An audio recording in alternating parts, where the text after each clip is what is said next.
So Zalvox has a mythological resonance. What does the name mean to you, and why did you choose it? The name of our project, Zalvox, is a made-up word. It combines Zalmoxis. This is the name of a Thracian death deity, and with vox, just meaning vocals. Our first song ever is called Zalmoxis, which was the initial inspiration for our name. We like the sound of it, and the deity behind the name is also quite interesting, we think. However, we didn't originally intend to incorporate Greek mythology. It just happened that way. Yes, that's everything behind it. There's no big story. What sparked your creative connection in 2023? And how did the initial exchange between Ribi's sounds and your voice unfold?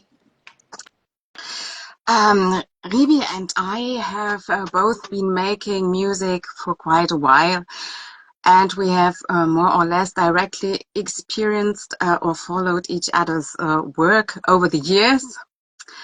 So we got in touch by chance on Facebook and started, yes. And so we started chatting, and at this time I was looking for a new musical opportunities, and Ribi wanted to start incorporating vocals into his tracks. He has also his own music project. It's called Static Sky, and this is a mixture of ambient and industrial. So, but he wanted to work with a singer. Yes. So our collaboration began as an experiment. Also, he sent me some instrumental tracks, and then I developed the vocal lines and lyrics, and ultimately the first demos sounded so promising that we decided to continue. Yes. And in such a digital era, you've chosen a fully analog setup. What does that choice bring to your music beyond just sound? Firstly, I would like to mention that Ribi is responsible for our instrumental tracks. And in the past, he also used to make music on a computer, but he didn't enjoy it. So he switched back to analog equipment, synthesizers, groove boxes, because it's exciting for him to experiment with new synths and learn how they work. It's really hard to get into how a synthesizer is working for me, I think so. And also, when you make music with analog equipment, you have you experience the haptic effect. By that I mean you can touch the devices, controls, and pods, and that makes it feel more real. I think this is also one reason why he wanted to work with analog equipment. Yes. What is your usual creative workflow like? Does it start with an instrumental idea or a lyrical one? Our songs actually start with an instrumental. Ribi usually sends it to me by email. Yes. Then I come up with a vocal line for it, and I also start writing fragments of lyrics at the same time. At least at the beginning, my lyrics always based on the emotion or mood that the track triggers in me. And then when the vocal line is finished, I finish writing the lyrics. And if necessary, we make a few changes to the instrumental, and then the song is going to be mixed, and then we have a new song. Yes, so it works. This is our where do you find the inspirations to write the lyrics of the songs? I think an inspiration can be everything. It can be a book that I have read, or a film I've seen, or a concert or all the things that happen around me. Also, political things sometimes are inspiring for me. But I don't use to tell a story with my lyrics. It's more like fragments. Yes. So everybody, I don't like to explain what my lyrics mean. I think it's more interesting if the listeners find their own way to them and find their own interpretation for them, also for the lyrics. Are there specific challenges when translating analog hardware into a live performance? No, not really. You have to think about what equipment you can take to a live gig and what can you leave at home. And at gigs we use a basic playback track. And then Ribi adds synthesizer, pads, and drums live. This always makes our live performances sound different from the recorded songs, and this is exactly what we wanted to have. Another advantage is that we are spared from computer crashes during gigs. Yes, and in the future I plan to play bass guitar live. This we want to integrate in our live set, and we will start with it in the autumn with our next gigs. Yes. That will be really amazing to see. Yes, I hope so. Yes, but I really look forward to it. It is a little bit challenging, I think, but I love challenges. Yes. The Zalmoxis Peak EP is dense, intimate, and melancholic. I love that word.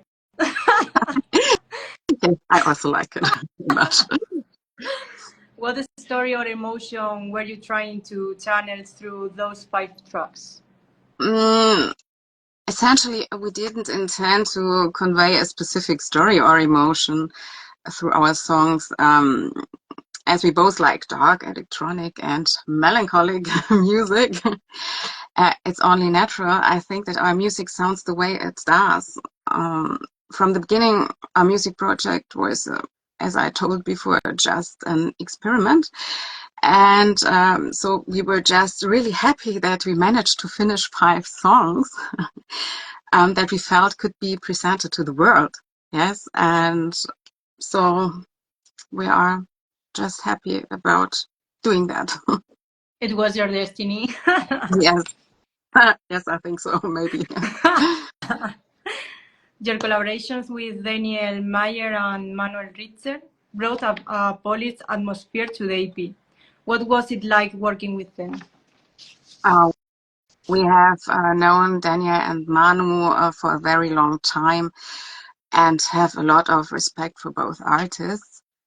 Ribi has been involved in some of Daniel's music projects, such as Destroyed and Liebknecht, that are its electronic music.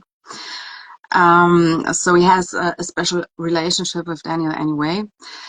And Daniel has also supported our project from the outset and encouraged us to continue. So we are extremely grateful to him for that, what he's doing for us. So what about Manu? We are also very happy that Manu is mastering our songs, because I think he understands how to put the finishing touches to the songs. Yes, Manu has his own company. He produces DIY synthesizer kits, so you can build up your own synthesizer with that. I think that's really interesting, and he's also a musician. He has an ambient project, it's called Xabek, and he was also a member of How Job, the project, one of the best known projects from Daniel Myer. Yes, so that's the relationship behind, and we are really grateful that we can work with both of them. Yes. Your version of Ice Machine feels personal. Why that particular song, and how did you make it your own? So this was the idea of Ribi, because in his younger years, in the early to late 80s, Ribi was a big Depeche Mode fan, and there was one B-side that he had loved from the outset. This was the song Ice Machine, and he always wanted to cover the song, and he suggested covering Ice Machine, which I found very interesting, especially because it's a lesser known Depeche Mode song. So we did it, and I really like our cover version of it. Yes. I have to say I'm not a big Depeche Mode fan, but I really love the song. Yes. I really like your version because I was listening to it the other day. Yes. Thank you. How did you adapt such an intimate studio-born project into a live format? What do you aim to transmit on stage? So at first I have to say it's always wonderful if you have a good live sound and a good light technical. I think without that you can transfer your music not really good to the audience, and it's essential for conveying the music well. We are simply dependent on the conditions at the venues, and that can be sometimes, it's always a surprise. Yes, it can be sometimes really good, but it can also be really bad. So this is the most important thing. And we don't have a fully developed concept for our live shows. We want to appear authentic. But in the future, we will incorporating visuals into our performances. We like morbid urban landscapes, abandoned places, and geometric black and white shapes. And we think such themes and motifs go well with our music. And I think they can make that the audience can go deeper into our sound. Yes. Are there any rituals, symbols, or visuals that you consider essential to your stage identity? No, not really. As I told, we want to integrate the visuals, but we don't use any rituals or symbols. No, that's not our thing. I think so. Nothing like yes. in the movies. No. How do you view the current synth scene in Europe? I would say that the synth scene doesn't really exist in that way. There are so many different types of electronic music and so many sub-genre, and so I think it's impossible to speak of a homogeneous scene. Synths are even used to some extent in rock and metal music. You can find them everywhere. But what I really like is, if you take a look at the dark electronic scene, that you have more and more female artists, DJs and producers. And this, I think this is really, really good.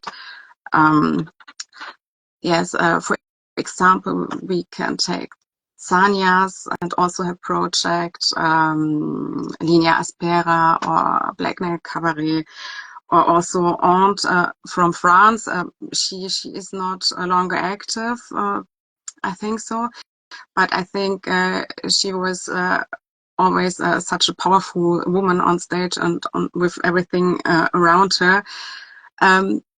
So you will find, or you can find now more and more women which go such a way like her.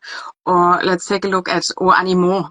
I don't know. Do you know O Animaux? Yes, of course. I love her music. Yes. She's really great. Yes, she's a perfect one woman show, and she rocks the stage, the venues, everything. I think. Well, I have a lot of respect for her. Yes, and her work. Yes, she's really amazing. I did an interview with her too. Cool. Because I discovered her music as I discovered yours while scrolling on Instagram. Yes. If Zalvox were a film, what would the final scene look like? Um, I think it would look dark, dystopian. Maybe we would have a lost place landscape, or maybe we would have a dark wood without any human beings. Yes. What we need in the real life. Yes. Is there a question you've never been asked in your life that you wish someone would ask you? No, I don't think so. No. I think I really like your questions, and I think they are really good, and that's absolutely enough, I think. Yes. Yes. What excites you the most right now with your music? I really love running because it helps to focus me, and it's good for my health. Yes, and I also love going to concerts, and I like to listen to music. Yes, and I also like reading.